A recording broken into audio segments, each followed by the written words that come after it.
లేదు సభ్యుడిని విచారం వ్యక్తం చేయమనే అడిగే అవకాశం మీకున్నది, అట్లా చేయండి అని చెప్పి మేము అడిగినాం. పోనీ అలా కాకపోతే మా నాయకుడు కేసీఆర్ గారు చెప్పినట్టు మా సభ్యుడు ఏం తప్పు మాట్లాడకున్నా, ఒకవేళ స్పీకర్ గారు తప్పు మాట్లాడిండ్రు,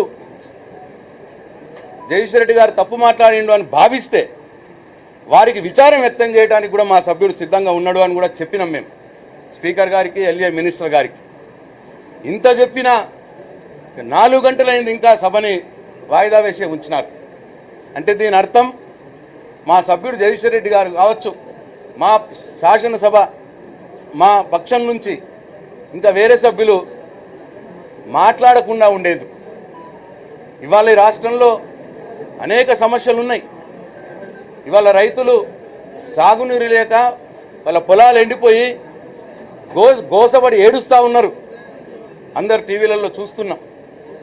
మంచినీళ్ళు సరిగ్గా రాక ఆడబిడ్డలు ఇబ్బంది పడతా ఉన్నారు. ఇట్లా అనేక సమస్యలు ఇవాళ గురుకుల పాఠశాలలో విద్యార్థులు చనిపోతా ఉన్నారు.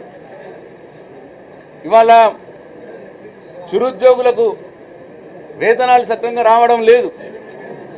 చిన్న చిన్న కాంట్రాక్టర్లకు బిల్స్ ఇవ్వడం లేదు. ఎవరైతే వాళ్ళ మనుషున్నారో వాళ్ళకే బిల్స్ ఇచ్చుకుంటా పోతా ఉన్నారు. కాంట్రాక్టర్లు ఇవాళ సెక్రటరియట్లోనే ధర్నా చేసే స్థితికి వచ్చింది. ఇట్లా అనేక సమస్యలు ఇవాళ రాష్ట్రంలో ఉన్నాయి. ఇవి మేము ప్రస్తావించదలుచుకున్నాం. మేము అసెంబ్లీలో వీటి గురించి ప్రభుత్వాన్ని అడగదలుచుకున్నాం. తద్వారా ఆయా వర్గాలకు న్యాయం జరిగే విధంగా ఈ ప్రభుత్వం మీద ఒత్తిడి చేయదలుచుకున్నాం. ఇవాళ ప్రజల పక్షాన పోరాడే అవకాశం, ఆ బాధ్యత మా మీద ఉన్నది. కాబట్టి మేము తప్పకుండా అసెంబ్లీలో ప్రజా సమస్యలను లేవదీసి ప్రజల పక్షాన పోరాటానికి మేము సిద్ధంగా ఉన్నాం. మరి ఇవాళ మేము అడగకూడదు అని, వాళ్ళని ఎక్కడనో ఇబ్బంది అవుతుందేమో అని, ప్రభుత్వానికి జవాబు లేక, ఈ ప్రజా సమస్యల పరిష్కారం దిశగా వాళ్ళకి ఆలోచన లేక, వాళ్ళకి ఎక్కడ ఇబ్బంది అవుతుందో అని చెప్పి ఇవాళ అసెంబ్లీలో మా గొంతు నొక్కే కుట్రలో భాగంగానే ఇవాళ అనవసరంగా ఒక వివాదంని బయటకు తీసుకొచ్చి ఏమీ లేకుండా ఉన్నది అన్నట్టు చిత్రీకరించి ఇవాళ 4 గంటల పాటు ఇవాళ అసెంబ్లీని వాయిదా వేసినారు. కాబట్టి దీన్ని మేము తీవ్రంగా ఖండిస్తూ ఉన్నాం. తప్పకుండా మీరు అసెంబ్లీలో మా గొంతు నొక్కితే ప్రజాక్షేత్రంలో మేము మిమ్మల్ని నిలదీస్తాం.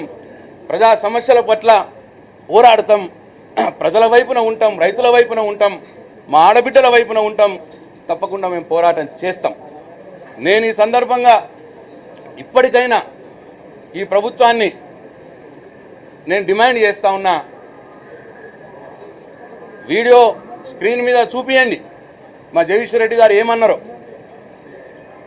మొత్తం అఖిలపక్షం ఆల్ ఫ్లోర్ లీడర్స్ని పిలవండి మీ ఆఫీస్లోకి, మీ ఆఫీస్లోనే చూపియండి, ప్లే చేయండి. ఒకవేళ జగదీశ్వర్ రెడ్డి గారు ఏదైనా తప్పు మాట్లాడుంటే అవి తన రికార్డుల నుంచి తొలగియండి. లేదు మా సభ్యుడిని ఆదేశించండి మీరు విచారం వ్యక్తం చేయమని, మేము రెడీగా ఉన్నాం.